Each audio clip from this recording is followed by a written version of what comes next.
ওয়ালাইকুম সালাম ওয়া রাহমাতুল্লাহি ওয়া বারাকাতুহু। জমি বন্ধক দেবা যেগু জায়েজ সুরত কিতাব প্রশ্ন করছেন এগুলো জায়েজ সুরত হইল ইজারা। ইজারা মতলব হইল ওখান জান জমিন আপনি বন্ধক নিলা,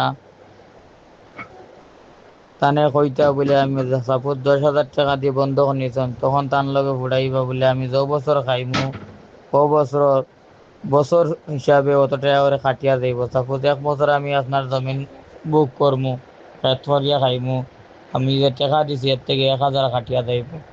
বলা 1 বছর তান জমিন আপনার কাছে থাকলে 1,000 খাটিব, 2 বছর থাকলে 2,000, 3 বছর থাকলে 3,000।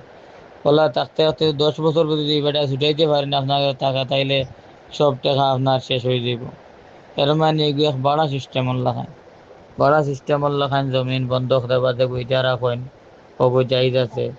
আর দেখো আমরা সমাজও দেখো চলে, একজনে বন্ধক দিলা জমিন টেকা নিলা, আর ই যে টেকা দেখুন গুনার খবেন না, আপনি খালি তান জমিনের ফচল খাইতরা, এই সুরতে কই যাইজ না। আর ইজারা সুরত কই যাইজ।